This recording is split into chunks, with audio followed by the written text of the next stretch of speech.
bagaimana menjadi seorang entrepreneur. Mentalnya dulu, terus kemudian kemauan dulu. Kita harus banyak belajar, banyak bertanya. Kita pun bisnis juga, kita harus punya mentor, punya pelatih juga gitu loh. Rugi, anggap aja kita bayar uang kursus gitu. Tapi bagaimana bisnis, dalam kita melakukan bisnis itu tidak rugi. Bagaimana kita menjadi pebisnis yang tangguh. Kita harus banyak tim.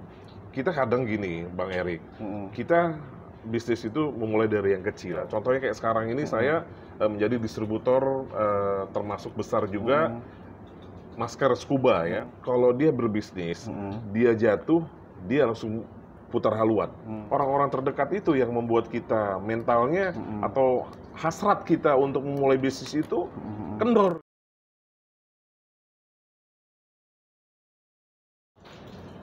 Halo guys, selamat siang dengan saya Handoyo. Kembali lagi di acara Handoyo Show. Ya, kali ini saya kedatangan tamu ya dengan Pak Firdaus. Kali ini kita akan berbagi mengenai kewirausahaan. Kita ingin gali lagi ilmunya dengan Bapak Firdaus, yaitu salah satu praktisi, akademisi, dosen, konsultan bisnis, pernah jadi wartawan juga dan menjadi pengamat, kemudian pernah menjabat juga jaringan saudagar Muhammadiyah di Banten. Ya, kita ingin mendapat apa sih yang bisa dibagikan di masa sekarang ini kan kewirausahaan itu sebagai yang harus kita miliki gitu ilmunya, karena banyak yang karyawan yang selama ini sedang dirumahkan gitu kan. Langsung saja guys dengan Pak Firdaus. Halo Pak Firdaus. Halo. Ya. Bang Handoko. Iya, ya. Kira-kira apa ini Pak, yang kita ini kan anak muda sekarang ini kan banyak yang ya mahasiswa dan ada juga yang kerja dan ingin memiliki pola pikir dan kewirausahaan itu seperti apa, dan banyak yang takut kurang modal gitu kan, terus skillnya seperti apa. Nah, kita mau melihat dari kisah Bapak nih, dulu mulainya seperti apa sih Pak? Oke, gini, kita sebenarnya untuk mahasiswa, baik mahasiswa maupun dari lulus SMA ya, kebanyakan mereka itu mindsetnya adalah untuk mencari pekerjaan. Kalau anak SMA nggak punya dana untuk melanjutkan ke S1, yang dicari adalah mencari pekerjaan. Yang lulus kuliah pun sama berpikirnya, mereka lulus dari kuliah ialah mencari pekerjaan, bukan membuka pekerjaan, bukan membuka lapangan pekerjaan. Nah, ini sebenarnya harus kita rubah. Kita kuliah ini, ada di tempat saya mengajar itu, ada mata kuliah yang saya ajar ialah mata kuliah kewirausahaan. Bagaimana menciptakan para pengusaha muda. Nah, mereka kita ajarkan, kita latih. Dari pertama mereka mengenal, kira-kira kalian diajarkan dengan silabus, katakanlah bagaimana menjadi seorang entrepreneur. Nah, itu salah satu yang akan kita bahas. Yang pertama ialah kita harus punya mentalnya dulu. Mentalnya dulu, terus kemudian kemauan dulu, kemauan juga. Nah, dari kemauan itu baru terciptalah, mentalnya. Nah, untuk membangun mental, kita harus juga banyak belajar. Itu yang saya pernah katakan juga di beberapa seminar saya. Untuk menguatkan mental, kita harus banyak belajar, banyak bertanya. Jangan mentang-mentang kita katakanlah udah lulusan dari kampus yang ternama, ada yang mengajarkan ini, wah, tahuan saya lebih tahu. Nah, itu nggak bisa seperti itu. Karena ilmu ini kadang-kadang kita harus banyak dapat dari tahunya. Dan seperti halnya Mike Tyson, petinju hebat, dia punya pelatih, punya guru. Kita pun bisnis juga, kita harus punya mentor, punya pelatih juga gitu loh. Nah, kemudian apa? Kemudian kita juga harus namanya banyak belajar, banyak membaca. Seperti halnya kita handphone, kita lowbat, perlu itu namanya dicas. Nah, bila mana kita memulai bisnis, terkadang orang yang takutkan adalah apa? Yang ditakutkan adalah kerugian. Nah, dia takut rugi. bisnis itu jarang. Zaman dulu tuh, waktu saya dulu itu mulai bisnis nggak ada namanya kursus bisnis, ya kan? Kalau kursus komputer banyak, ya kursus bahasa Inggris banyak di mana-mana. Kalau nggak apa, kita terjun sendiri, kita melakukan sendiri. Dalam bisnis ini kan ada namanya yang kursus ya, ada kursus bisnis itu nggak ada kursus namanya, ya kan? Bisnis itu nggak ada kursus. Jadi kita harus langsung kita menjadi bermain atau turun melakukannya, langsung action, langsung action dalam berbisnis. Nggak, jadi kalau untuk kursus bisnis itu kita berarti harus menjadi orang yang melakukannya. Nah, untuk menjadi entrepreneur, menjadi pebisnis, terkadang kan kita yang saya bilang tadi kita takut ya. Nah, kalau kita kursus, kita kan mengeluarkan uang. Betul. Kursus komputer mengeluarkan uang. Nah, kalau dalam berbisnis, katakanlah kalau dalam bisnis itu kita rugi, anggap aja kita bayar uang kursus gitu. Tapi bagaimana bisnis dalam kita melakukan bisnis itu tidak rugi, ya? Ya itu yang kebanyakan orang dia karena memang dulunya mindsetnya dia berpikir bisnis itu rugi, dia takut rugi, akhirnya apa? Dia rugi beneran. Nah, apalagi dia nggak mau belajar, nggak mau bertanya dan seterusnya, sehingga dia benar-benar rugi. Nah, inilah yang saya terapkan ke murid-murid saya atau pada saat saya pembicara, bagaimana kita menjadi pebisnis yang tangguh. Nah, pebisnis yang tangguh itu pertama banyak, kalau kayak seperti saya kan bisnis turunan ya. Bisnis turunan itu bisnis yang bukan yang melakukan sendiri dari nol. Nah, itu tantangannya memang luar biasa.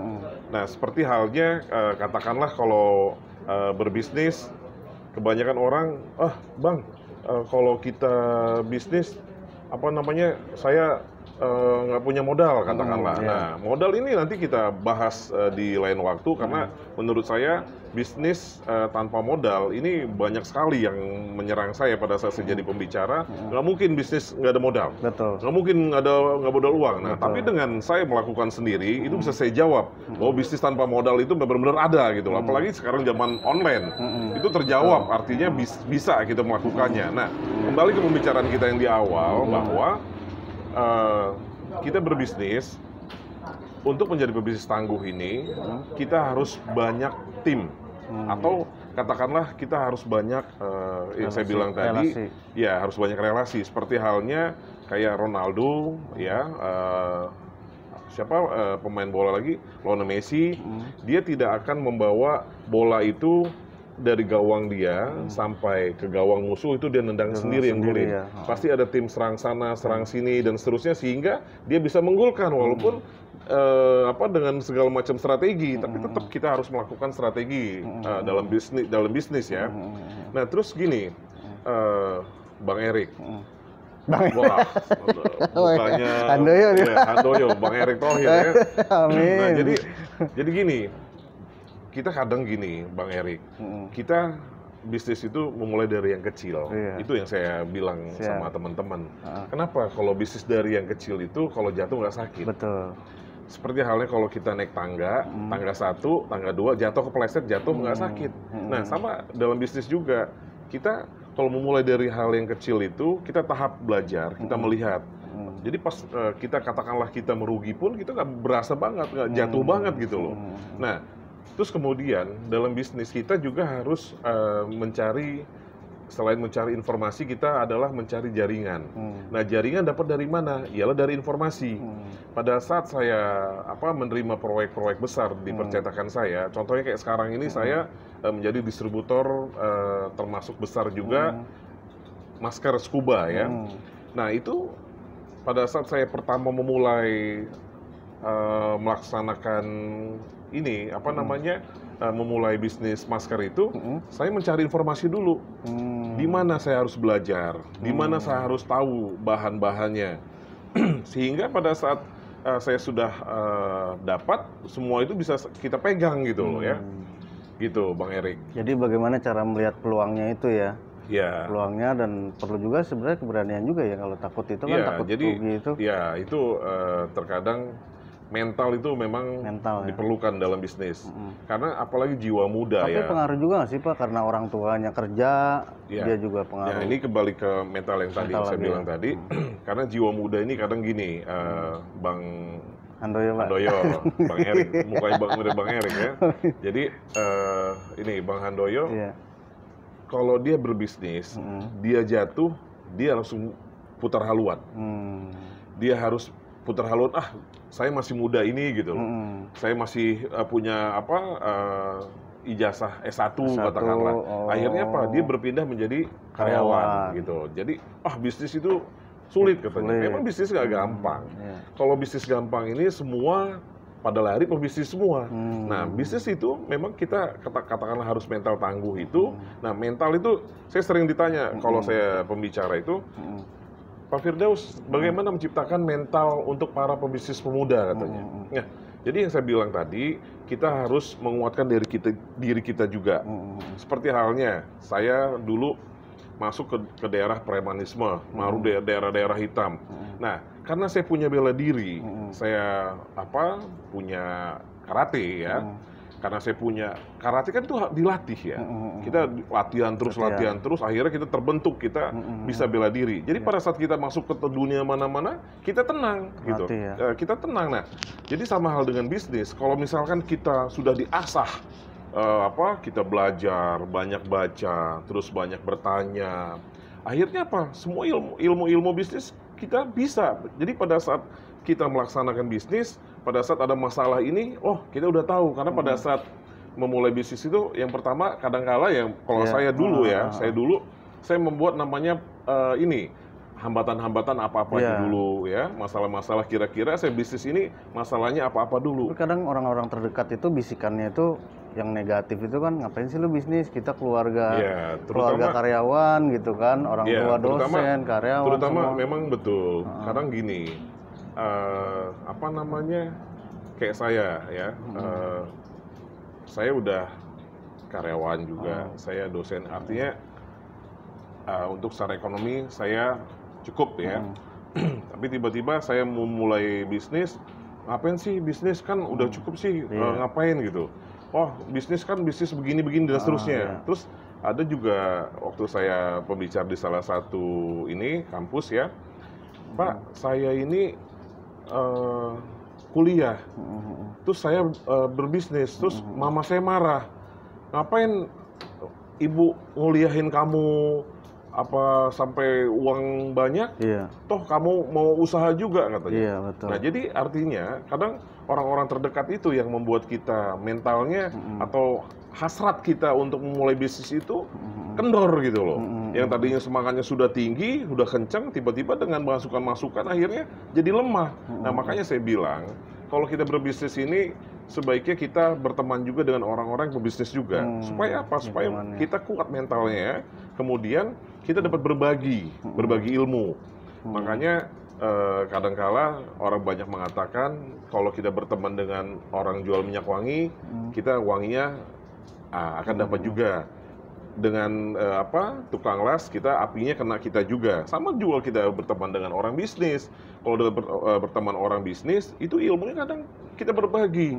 Ini Bang, kira-kira lagi corona ini apa sih bisnis? Itu banyak sekali yang nelpon ke saya ya, yang masuk ke saya, Bang, ini lagi corona ini saya bingung Bang, mau bisnis apa aja bingung. Bisnis saya yang ini suruh tutup. Nah, saya mau bisnis apa bingung katanya. Nah, terus ada beberapa mahasiswa yang kemarin pada saat PSBB kan banyak yang pulang juga, tapi banyak juga yang nggak pulang karena rumah mereka pada jauh-jauh ya, pada daerah-daerah.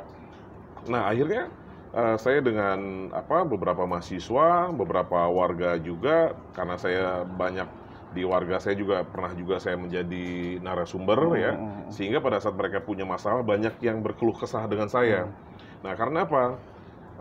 Kayak kita lihat contohnya dari wilayah tempat saya tinggal di wilayah Komang Grogol ini, ada bantuan dari bank ini, itu bantuan hanya sekali ya. Terus dari perusahaan ini bantuan hanya sekali. Sedangkan orang perlu makan itu kan tiap hari. Walaupun tanggal merah kan perlu makan. Jadi itu adalah peluang juga ya. Maksudnya kita bisa bisnis makanan atau gimana? Ya, bisnis makanan bisa. Jadi artinya banyak orang yang sekarang ini yang sudah pernah saya katakan juga, Bang, banyak orang yang sekarang ini lapar bukan karena kekenyangan, tapi lapar karena kelaparan ya. Nah, jadi saya dengan beberapa teman-teman di wilayah saya yuk kita ini ya dong, kita bergerak, jangan kita di rumah tapi kita diem gitu loh. Karena kalian kan punya keluarga perlu makan, Iya, saya betul. bilang. Akhirnya gini, saya bilang coba kita lihat, kita bisnis masker. Kalau masker yang masker medis itu udah, itu buat orang medis saya Iya, bilang. betul. Kita bagaimana menciptakan masker-masker yang lain. Kalau kita lihat jualan masker yang ada di luar ya, itu banyak kan kita bersaing dengan pedagang-pedagang kecil. Iya. Saya bilang kalian jangan matikan pedagang-pedagang yang kecil kaki lima itu. Mereka punya keluarga juga, butuh makan juga. Kita ciptakan bagaimana kita punya masker yang kita sablon ya, kayak karakter anak dan seterusnya, sehingga pada saat itu mereka tergerak dan mereka menciptakan dengan saya menciptakan masker-masker yang ada logo-logo perusahaannya. Nah, ini yang belum ada di pasar gitu, yang belum ada di kaki lima. Jadi kita banyak kadang-kala gini, kita membuat suatu produk tapi mematikan perusahaan kecil. Iya, betul. Mematikan pedagang kaki lima. Nah, bagaimana kita mengangkat pedagang kaki lima, jangan mematikan gitu loh. Akhirnya itu ya peluang yang pertama adalah kemarin saya menciptakan masker ya. Masker-masker yang karakter anak, masker perusahaan-perusahaan yang di logonya, dan itu luar biasa. Banyak peminatnya, banyak perusahaan yang memesan, dan itu teman-teman saya semua berkarya semua. Terus yang kedua, kembali ke yang makan tadi itu, orang perlu makan, Bang. Perlu makan. Orang perlu makan. Nah, terus saya bilang, kamu bisa masak nggak? Kamu bisa masak nggak? Nah, nggak bisa, Bang, katanya. Sekarang gini aja, kalau kamu nggak bisa masak, oke, kamu punya uang nggak? Boro-boro, Bang, katanya. Nah, kamu nggak bisa masak, kamu nggak punya uang. Sekarang gini, kamu sekarang tulis menu-menu, apa kira-kira menu-menu yang bisa masuk ke anak-anak mahasiswa atau anak-anak yang kos-kos di lingkungan kamu. Tulis misalnya nasi goreng, mie ayam, dan seterusnya. Nah, dari menu-menu ini, kamu deketin pedagang-pedagang yang masih buka.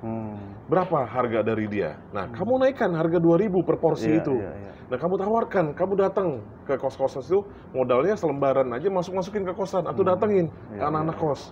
Nah, bikin grup dari masing-masing kos-kosan di wilayah kamu. Akhirnya apa? Banyak yang kebanjiran pemesan kemarin itu.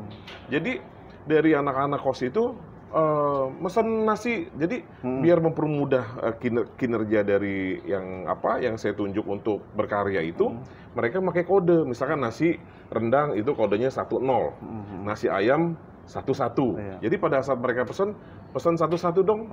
Sama halnya waktu saya punya kantin, Bang. Saya punya kantin ada di kampus. Nah, kantin saya itu saya kasih nama adalah kantin selera Anda menu sarjana. Jadi pada saat orang mesan itu udah nggak capek, Pak, nasi ikan nasi nih. Dengan dia bilang, Pak, menu SE dong. Tim saya udah tahu, SE itu selera enak, harganya sekian. Ada SH, selera hemat, harganya paling murah. Ada MM, menu mantap. Jadi kita bilang ada kode-kode tertentu sehingga apa? Sehingga orang mempermudah. Kreatif ya. Mempermudah dan juga apa? Dan juga yang kerjaan juga udah nggak usah capek-capek juga. Mau pesan apa? Mau pesan apa? Jadi dengan ucapan kode-kode seperti itu mempermudah juga. Akhirnya apa? Akhirnya orang yang saya kasih arahan-arahan itu sekarang tuh alhamdulillah kebanjiran itu pemesannya. Karena orang mau keluar udah nggak bisa. Bukan nggak bisa, maksudnya dibatasin. Ya kan? Pada saat PSBB kemarin itu, kita kan mau keluar itu udah tertentu aja. Selain kita merasa khawatir juga, takut tertular juga, karena penyakit ini kan kita nggak tahu, nggak apa gitu kan. Online ya. Iya. Jadi gini, Bang Erik, apalah saya panggil Bang Erik, mudah-mudahan rezekinya sama ya. Nah, sama halnya kayak di buku saya membuat